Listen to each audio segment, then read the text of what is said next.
Hello അസ്സലാമു അലൈക്കും. അപ്പോൾ ഇന്ന് നോമ്പ് തുറക്കാൻ മന്തി ഉണ്ടാക്കാമെന്ന് വിചാരിച്ചിട്ട് അപ്പോൾ മന്തിക്കുള്ള ചിക്കനോട് മസാല ആക്കി വെച്ചിട്ടുണ്ട്. അര സ്പൂൺ ഇഞ്ചി, അര സ്പൂൺ വെളുത്തുള്ളി പേസ്റ്റും കൂടെ ഇട്ട് കൊടുത്തിട്ടുണ്ട്. ഒരു മാഗി ക്യൂബും മന്തി മസാലയും കൂടി കൂട്ടി മല്ലിച്ചപ്പും കൂടെ കൂട്ടി കുഴച്ചട വെച്ചിട്ടുണ്ട്. അപ്പോൾ അതൊരു അരമണിക്കൂർ നേരം ഫ്രിഡ്ജിലേക്ക് മാറ്റി വെക്കട്ടെ. അപ്പോൾ മസാലയൊക്കെ ചിക്കൻ നല്ലോണം പിടിച്ച് കിട്ടും. പിന്നെ നമ്മൾ ചോറിനുള്ള വെള്ളം വെച്ചതാണ്. ഒരു വേലീപ്പ്, ഒരു പട്ട, ഒരു കഷ്ണം പട്ട, ഗ്രാമ്പു, ഏലക്ക, ഒരു ടീസ്പൂണ് മുഴുവനായിട്ടുള്ള മല്ലി ഇട്ട് കൊടുത്തിട്ടുണ്ട്. ഒരു ടീസ്പൂൺ മുഴുവനായിട്ടുള്ള കുരുമുളകും ഒരു ഉണക്ക നാരങ്ങയും കൂടെ ഇട്ട് കൊടുക്കണം കേട്ടോ നമുക്ക്. അപ്പോൾ പാകത്തിനുള്ള ഉപ്പ് ഇട്ട് ഉണക്ക നാരങ്ങ ഇട്ട് നമ്മൾ റൈസിനുള്ള വെള്ളം അവിടെ തിളക്കാൻ വെച്ചിട്ടുണ്ട്. അപ്പോൾ വെള്ളമൊക്കെ തിളച്ച് വന്നിട്ടുണ്ട്. അപ്പോൾ നമ്മൾ ബാസ്മതി റൈസ് ഇട്ട് കൊടുക്കുന്നുണ്ട്. പിന്നെ നമ്മൾ ചോറാകുമ്പോഴൊക്കെ നമ്മൾ മന്തിക്കുള്ള ചിക്കൻ ഒന്ന് പൊരിച്ചെടുക്കണം. ചിക്കൻ സാധാരണ നമ്മളിങ്ങനെ ചട്ടിയിൽ നിരത്തി വെച്ചിട്ട് പൊരിച്ചെടുക്കും. ഒന്നും കൂടി ഈസിയാകാൻ വേണ്ടിയിട്ട് ഞാനിതുപോലെ ചട്ടി വെച്ചിട്ട് അതിൽ കുറച്ച് ഓയിൽ ഒഴിച്ച് കൊടുത്താൽ മതിയിട്ട് ഒരുപാട് ഓയിൽ ഒഴിച്ച് കൊടുക്കേണ്ടത് നമുക്ക് ചോറിൽ ഒഴിക്കണം ഈ ഓയിൽ ബാക്കിയുള്ളത്.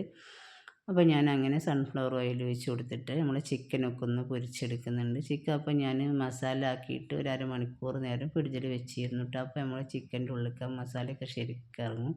അപ്പോൾ ചിക്കനിൽ നമ്മൾ മസാലയിൽ മാഗിൻ്റെ കട്ട 2 ഇട്ട് കൊടുത്തിട്ടുണ്ടായിരുന്നു. മന്തി മസാല, മല്ലിച്ചപ്പ്, അതുപോലെ സൺഫ്ലവർ ഓയിലും കൂടെ കൂട്ടി കുഴച്ചിട്ട് വെച്ചതായിരുന്നു കേട്ടോ. പിന്നെ അര ടീസ്പൂൺ ഇഞ്ചി വെളുത്തുള്ളി പേസ്റ്റും കൂടെ ഇട്ട് കൊടുത്തിട്ടുണ്ടായിരുന്നു. അപ്പോൾ നമ്മൾ ചിക്കനൊക്കെ ഇതുപോലെ മുഴുവനായിട്ട് പൊരിച്ച് കോരിയെടുക്കുന്നുണ്ട്. പിന്നെ നമ്മൾ ചിക്കൻ്റെ പീസ് ഒരുപാട് വലിയ കഷ്ണമാകുമ്പോൾ പെട്ടെന്ന് വെന്ത് കിട്ടൂല കേട്ടോ. അപ്പോൾ ഇതൊരു മീഡിയം സൈസ് പീസാണുള്ളത്. അപ്പോൾ എത്രയും പെട്ടെന്ന് നമുക്ക് തയ്യാറാക്കിയ ഒരു മന്തി റെസിപ്പിയാണ്. അപ്പോൾ നമ്മൾ വീട്ടിൽ തയ്യാറാക്കുമ്പോൾ നമുക്ക് നോമ്പ് തുറന്ന വയറിന് വലിയ കംപ്ലൈൻറ്റ് ഒന്നുമില്ലാതെ കഴിക്കാൻ പറ്റും.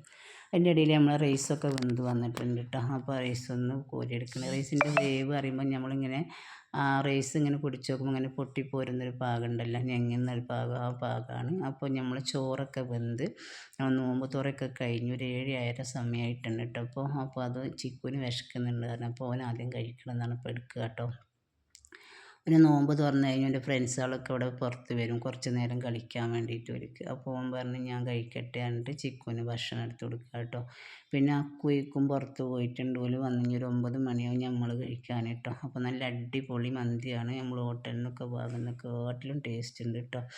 അപ്പോൾ അങ്ങനെ ഇതൊന്ന് നോമ്പ് തുറക്കാൻ ഉണ്ടാക്കിയതാണ്. ഫ്രൂട്ട് സാലഡ് നമ്മൾ ബണ്ണ് നിറച്ചതൊക്കെ ഉണ്ടാക്കിയിട്ടുണ്ടായിരുന്നത്. അപ്പോൾ ഇന്നത്തെ എൻ്റെ നോമ്പിൻ്റെ വിശേഷം ഇത്രയേ ഉള്ളൂ. എല്ലാവർക്കും ഇഷ്ടപ്പെട്ടെങ്കിൽ ലൈക്ക് ചെയ്യുക, ഷെയർ ചെയ്യുക, സബ്സ്ക്രൈബ് ചെയ്യുക. അസ്സലാമു അലൈക്കും.